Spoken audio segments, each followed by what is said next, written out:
नमस्कार, मैं रवीश कुमार। बिहार में जिन 65 लाख लोगों के नाम कटे हैं, अब उनकी सूची भी प्रकाशित करनी पड़ेगी। जिनके नाम कटे हैं वो जब दावा करेंगे तो आधार कार्ड भी दे सकेंगे। जिस आधार कार्ड का विरोध चुनाव आयोग किए जा रहा था, वो अब 65 लाख लोगों की सूची में शामिल लोगों के लिए प्रमाण पत्र बन गया है।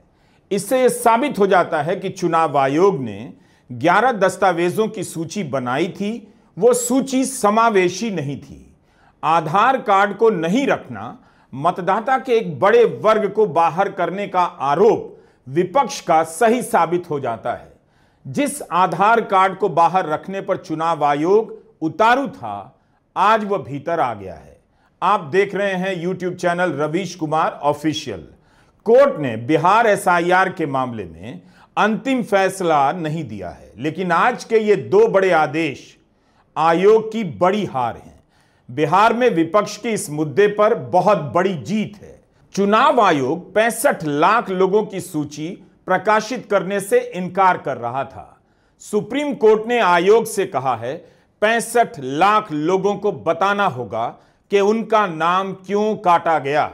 उनकी सूची वेबसाइट पर प्रकाशित करनी होगी और आपत्ति करने वाले आधार नंबर दे सकेंगे। कोर्ट ने यह भी कहा कि 65 लाख लोगों की सूची का व्यापक प्रचार करना पड़ेगा ताकि सबको पता चल जाए। दूरदर्शन से लेकर रेडियो पर इसका प्रचार होगा, अखबारों में विज्ञापन देना होगा और जिला निर्वाचन अधिकारियों की सोशल मीडिया साइट पर भी प्रचार करना होगा। पंचायत और बीडीओ के दफ्तर में नोटिस बोर्ड पर काटे गए लोगों के नामों की सूची लगाई जाएगी। नाम काटने के कारण बताए जाएंगे। अदालत ने यह भी कहा लिस्ट को इस तरह से प्रकाशित करना होगा जिससे नाम सर्च करने में आसानी हो। 9 अगस्त के हलफनामे में चुनाव आयोग ने कहा था उस पर कोई कानूनी बाध्यता नहीं है, यानी कानून उसे मजबूर नहीं करता कि वह काटे गए लोगों के नामों की सूची तैयार करे और अलग से सूची प्रकाशित भी करे। कारण भी बताने के लिए बाध्य नहीं है। यह चुनाव आयोग की दलील है। 4 दिनों के बाद सुप्रीम कोर्ट ने आयोग को बता दिया कि क्या करना है और क्या सही है। एक वोटर के अधिकार के खिलाफ जाकर दलील देने वाले आयोग और उससे ज्यादा मुख्य चुनाव आयुक्त ज्ञानेश कुमार को इतिहास अब याद रखेगा। सुप्रीम कोर्ट ने चुनाव आयोग को आदेश दिया है। तेजस्वी यादव ने मुख्य चुनाव आयुक्त ज्ञानेश कुमार को याद किया है और अपील की है कि अब तो प्रेस के सामने आकर सवालों के जवाब दें। कौन अधिकारी कहां, कैसे, क्यों और किसके इशारे पर क्या कर रहा है, हमारे संज्ञान में है।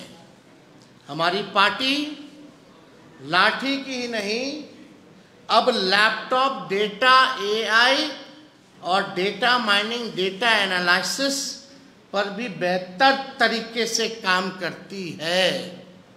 जो हम लोगों ने तथ्य दिया, इसमें आरजेडी की बड़ी भूमिका, चाहे डेटा एनालाइजिंग की हो, माइनिंग की हो, इन सब में हम लोगों ने पूरा बेहतर तरीके से काम करती है। अगर ये ज़्यादा गड़बड़ करेंगे तो इनकी पोल खोलते हम लोग रहेंगे। यह कितनी बड़ी हार है चुनाव आयोग की। आप सभी को जानना चाहिए कि आपका वोट क्यों कट गया। आपके परिवार के लोगों का नाम मरने वालों की सूची में क्यों आया भी है या नहीं, और आयोग कितने तरीके से बहाने बना रहा है कि जानकारी नहीं देनी है, लिस्ट नहीं देनी है। यही नहीं, जिनके नाम कटे हैं उन्हें कारण भी नहीं बताने हैं। जिद देखिए चुनाव आयोग की। याचिकाकर्ता के वकील दलील देते रहे कि आपको कारण बताना चाहिए कि क्यों नाम कटा है, लेकिन चुनाव आयोग इनकार करता रहा। आज अदालत में आयोग की सारी दलीलें ध्वस्त हो गईं। जस्टिस बागची ने इस पूरी बहस को मतदाता के जानने के मौलिक अधिकार से जोड़ दिया। उन्होंने कहा कि आप किसी खास स्थिति में अलग कार्रवाई कर सकते हैं, लेकिन एसओपी यानी स्टैंडर्ड प्रक्रिया यही है कि आप प्रचार करें ताकि लोग अपना अपना दावा कर सकें। तो जिसका नाम कटा है उसे यह जानने का अधिकार है कि उसका नाम क्यों हटाया गया। इसके लिए जरूरी है कि आप अधिक से अधिक प्रचार करें। जितना प्रचार कर सकते हैं उतना प्रचार कीजिए, क्योंकि यह वोटर के जानने का अधिकार है। अगर कोई पढ़ा लिखा नहीं है तो उसे पड़ोसियों या परिवार से भी पता चलना चाहिए। पारदर्शिता होगी तो मतदाता में विश्वास बढ़ेगा। आप एक कदम आगे जाकर वेबसाइट पर क्यों नहीं डाल सकते हैं, सुप्रीम कोर्ट ने आयोग से पूछा। आयोग के वकील ने कहा बहुत प्रचार तो हुआ है। इस पर जस्टिस बागची ने कहा साफ साफ जानकारी दीजिए ताकि लोग अपनी तरफ से सुधार कर सकें। इस पर आयोग के वकील ने कहा हम राज्य सरकार की वेबसाइट यूज नहीं कर सकते, बहाने देखिए। जस्टिस सूर्यकांत कहते हैं कि आप राज्य के निर्वाचन अधिकारी की वेबसाइट का इस्तेमाल कर सकते हैं। आयोग के वकील कहते हैं निर्वाचन अधिकारी की साइट पर यह जानकारी है। इस बात पर जस्टिस बागची ने कहा ऐसा लगता है वो जानकारी लिस्ट के रूप में नहीं है, एक फॉर्म है जिसमें अपना नाम और एपिक नंबर डालना पड़ता है और उसी के बाद जानकारी मिलती है। ड्राफ्ट लिस्ट की तरह एक लिस्ट दी जा सकती है। तो इस बहस से यही पता चलता है कि चुनाव आयोग की नीयत सही नहीं थी, उसकी दलील भी सही नहीं थी और अपनी बात के हक में प्रमाण भी ठोस नहीं था। वह केवल बहाने बना रहा था। एक ऐसे दौर में जब अंधी गुफा में होने का एहसास होता है तो सर्वोच्च न्यायालय रोशनी का सुराग दे देता है। आज भी यही हुआ।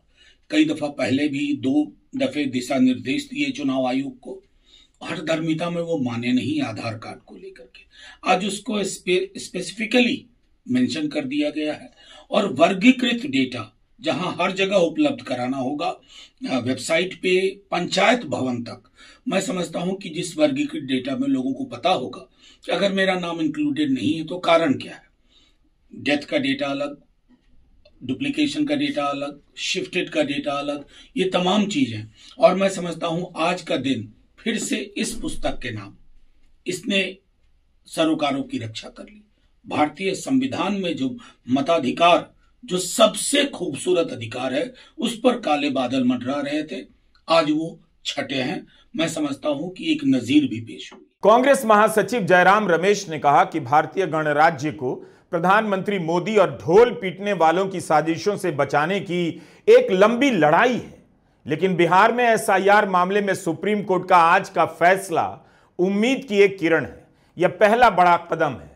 सवाल है कि अगर चुनाव आयोग 2003 की वोटर लिस्ट एक झटके में वेबसाइट पर डाल सकता है तो 65 लाख लोगों के नाम कटे हैं, उनकी सूची क्यों नहीं डाल रहा था। इतने कम समय में 24 जून का आदेश है और 25 जून से काम शुरू हो गया बिहार में। इतने कम समय में हजारों बीएलओ को फोन पर एसआईआर का सॉफ्टवेयर कैसे उपलब्ध करा दिया गया। अगर यह काम इतने कम समय में हो सकता है तब फिर जिनके नाम कटे हैं या जिनके नाम मृतकों की सूची में आए हैं उसके लिए आयोग वेबसाइट क्यों नहीं बना सका और अपनी वेबसाइट पर क्यों नहीं डाल सका।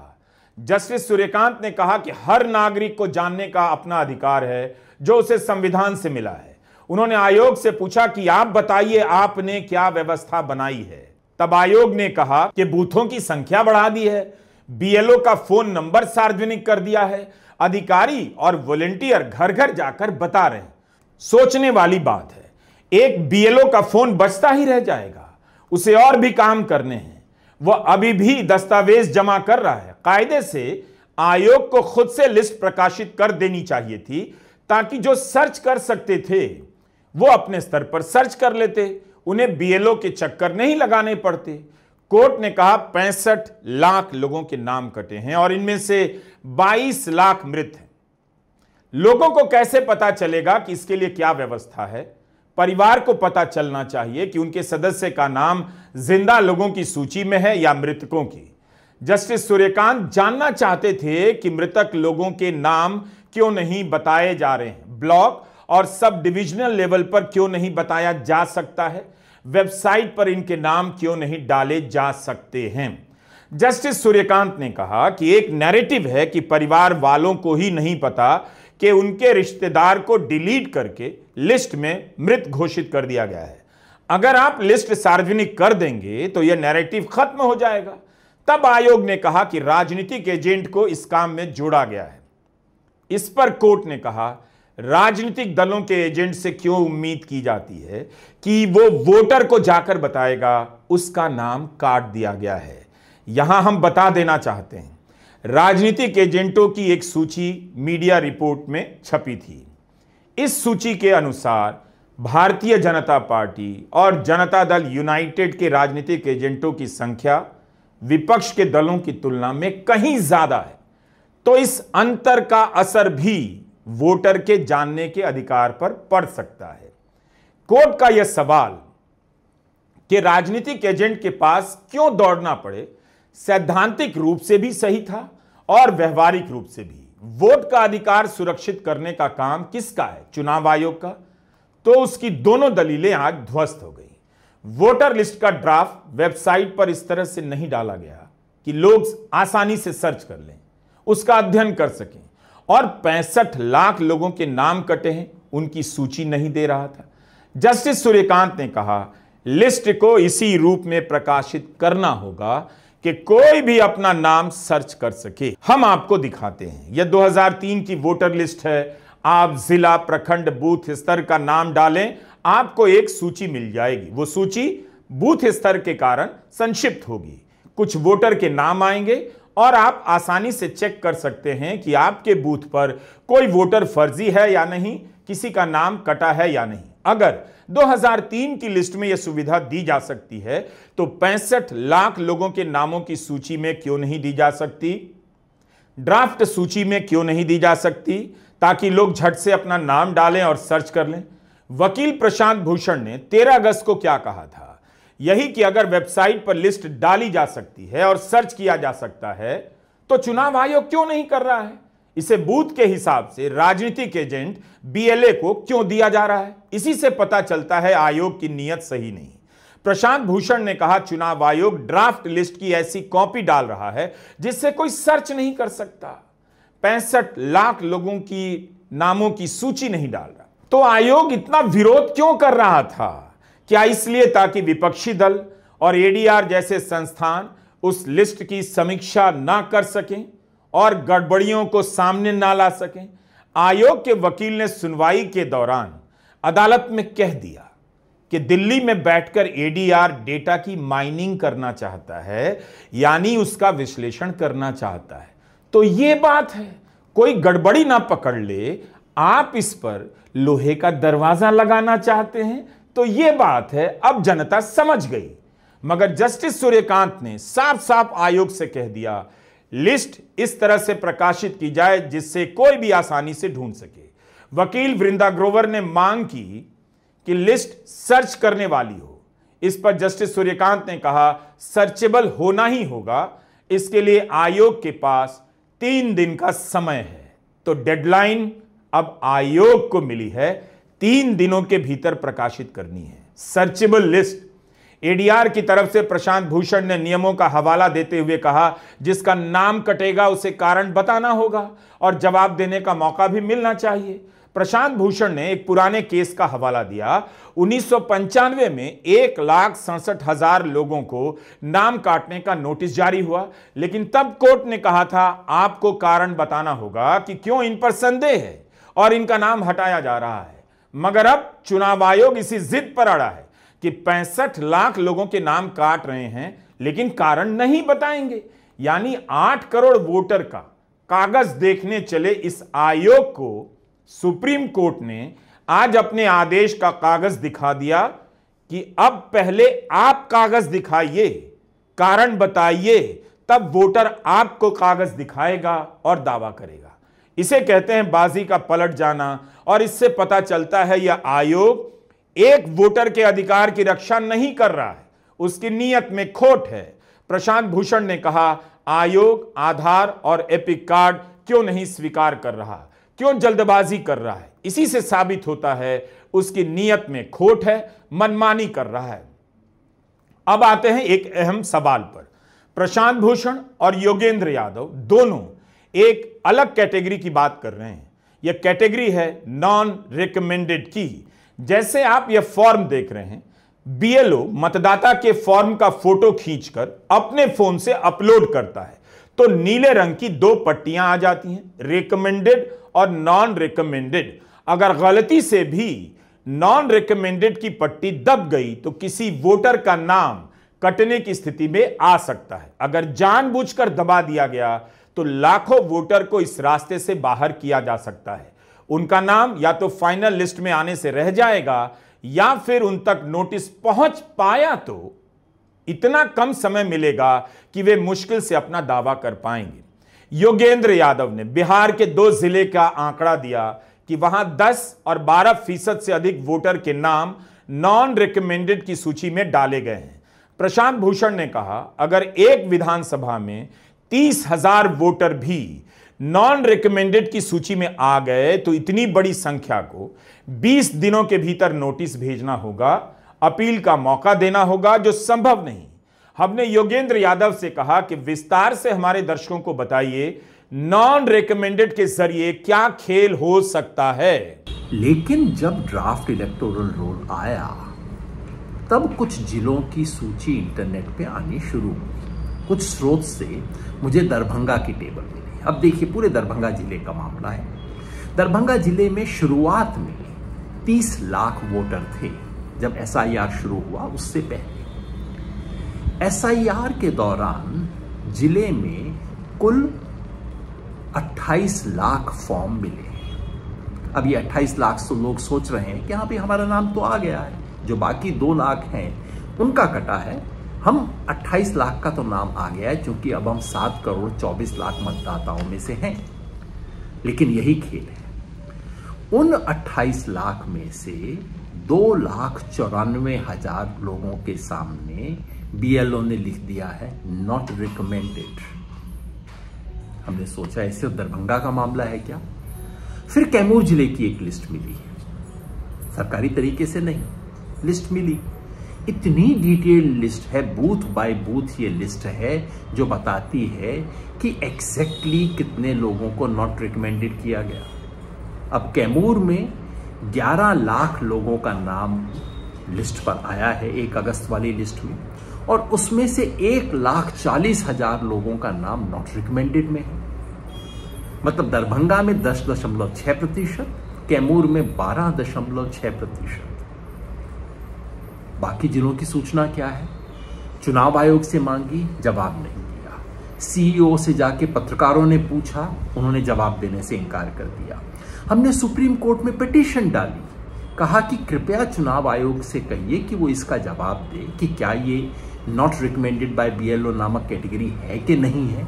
अगर है तो इसका आधार क्या है, और कम से कम हमें संख्या तो बताइए। कायदे से उस व्यक्ति को पता होना चाहिए जिसको नॉट रिकमेंडेड किया गया है। अब तक कोई जवाब नहीं मिला है। समझ लीजिए क्या मतलब है इसका। अब तक हम केवल 65 लाख की बात कर रहे थे, वो 65 लाख तो गए, बच गए 7 करोड़ 24 लाख। इन 7 करोड़ 24 लाख में से भी अगर जो दरभंगा और कैमूर के आंकड़े हमें मिले हैं वो सही हैं, और अगर इसे औसत मान लें, औसत आप 10% पकड़ लीजिए, तब भी बिहार के 72 लाख लोगों के सर पे तलवार लटक रही है। प्रशांत भूषण ने इसकी भी मांग की है कि वोटर को बताना होगा कि उनका नाम क्यों नॉन रिकमेंडेड की सूची में डाला गया है, किस आधार पर नॉन रिकमेंडेड की सूची में डाला गया है, यह सब क्यों नहीं बताया जा रहा है। इसकी कोई गाइडलाइन जारी नहीं की गई है। प्रशांत भूषण ने कहा, नॉन रिकमेंडेड का मामला 65 लाख लोगों के नाम काटने की तरफ भारी पड़ सकता है। योगेंद्र यादव का कहना है, अगर इनका नाम पेंडिंग में डाल दिया गया तो इस चुनाव में वोट डालने का मौका नहीं मिलेगा। ऐसे वोटर की लिस्ट भी तुरंत प्रकाशित करनी चाहिए। अगर इनमें से 2% लोगों के नाम भी कट गए तो विधानसभा के स्तर पर भारी फेरबदल हो सकता है। राजद सांसद मनोज झा की तरफ से वकील फौजिया शकील ने कहा, बिहार से बाहर रहने वाले 1 करोड़ प्रवासी मजदूर होंगे। जल्दबाजी में एसआईआर किए जाने के कारण उन पर बहुत गंभीर असर पड़ रहा है। अगर मजदूर बिहार के भीतर भी हैं तो राज्य में डिजिटल ढांचा अच्छा नहीं है। इस समय बिहार का बड़ा हिस्सा बाढ़ की चपेट में है, नेटवर्क की हालत बुरी है। सितंबर और अक्टूबर में तो और बुरा होगा। तो कहां से कोई दस्तावेज अपलोड करेगा या जाकर बीएलओ को देगा? वोटर को दावा और आपत्ति करने के लिए 24 दिनों का समय दिया गया है। अगर 1 लाख लोगों ने भी आवेदन कर दिया तो भी 20 दिनों में यह काम नहीं हो सकता। फौजिया ने याद दिलाया, किसी कोर्ट ने कहा है अगर जल्दबाजी में खराब नीयत से काम किया गया तो हम एक्शन लेंगे। वकील रश्मि सिंह ने कहा, कारण तो बताना होगा, लेकिन हर स्तर पर आयोग फेल हो रहा है। जनवरी में जो समरी रिवीजन हुआ उस पर जनता का कितना पैसा खर्च हुआ, वह तो बर्बाद हो गया। इसका कोई कारण नहीं बताया गया। 2003 से 2025 के बीच कितनी बार रिवीजन हुआ और इस पर जनता का कितना पैसा खर्च हुआ। 2023 की जाति गणना बताती है कि बिहार में अनुसूचित जाति के मात्र 0.37% लोगों के पास इंटरनेट की सुविधा है। इसलिए चुनाव आयोग की जवाबदेही वोटर के प्रति ज्यादा बनती है। उन्हें कारण बताना होगा। आपको यह देखना चाहिए, महिलाएं अपना काम छोड़कर यहां आवासीय प्रमाण पत्र बनाने की लाइन में हैं। न जाने इस तरह से कितनी महिलाएं बिहार में जगह जगह पर आवासीय प्रमाण पत्र और जाति प्रमाण पत्र बनाने की लाइन में लगी हैं। इनका जो आर्थिक नुकसान हो रहा है उसकी भरपाई कौन करेगा? इनके सर पर डेडलाइन क्यों डाली गई? अगर वोट कट जाएगा तो बाकी सुविधाएं भी चली जाएंगी। इससे डरी हुई है। कार्ड न ले रहा है, आवासीय कागज न बन रहा है, डाकघर परेशान रहे थी। और आज में की दिक्कत है? दिक्कत है बेटा सबके न है, अपने दिए बोला कि हर बेटा सबके न, तो कथी करेंगे सब गरीब आदमी। आवासीय का साइट नहीं खुल रहा है, हम लोग 2-2 बजे रात तक बैठते हैं, फिर भी काम नहीं हो रहा है। मैं ये सोच रहा था कि मेरा क्या कहते हैं नेट काम नहीं कर रहा है, लेकिन मैं यहाँ पे आया हूँ तो यहाँ भी देख रहा हूँ वही प्रॉब्लम है, वही परेशानी है। लोग क्या कहते हैं घर से आकर के सुबह आती है, शाम तक बैठते हैं, लोग चले जाते हैं, काम नहीं होता है, लोग परेशान है, क्या करें नहीं करें। बिहार में आवासीय प्रमाण पत्र बनाने के लाखों करोड़ों आवेदन आए होंगे। उन्हें कम समय में बनाने की क्षमता बिहार सरकार की है भी या नहीं? बिहार सरकार ने इसके लिए कितने हजार कर्मचारी अलग से लगाए हैं ताकि लोगों के आवासीय प्रमाण पत्र जल्दी बन जाएं और किसी का वोट ना कटे, किसी को इंतजार ना करना पड़े? कभी आपने इस पर सोचा है? तो किस तरह का खेल चल रहा है बिहार में? कोर्ट ने कहा वे इस मामले को यहीं खत्म नहीं कर रहे, इसे तार्किक नतीजे पर ले जाएं। हम मानकर चलते हैं चुनाव आयोग के पास एसआईआर कराने का अधिकार है, लेकिन आज के फैसले से कई बातें साफ हो जाती हैं। क्यों बिहार के वोटर को नहीं बताया जा रहा था उसका नाम क्यों कटा है? क्यों नहीं बताया जा रहा है किसी का नाम किस आधार पर नॉन रिकमेंडेड की सूची में आया है? चुनाव आयोग खुद को बॉस समझने लगा था, जबकि संविधान ने उसे हर वोटर के अधिकार का संरक्षक बनाया है। सुप्रीम कोर्ट ने आज यही याद दिला दी। 17 अगस्त से राहुल गांधी वोट के अधिकार को लेकर बिहार की यात्रा पर निकलने वाले हैं। नमस्कार, मैं रवीश कुमार।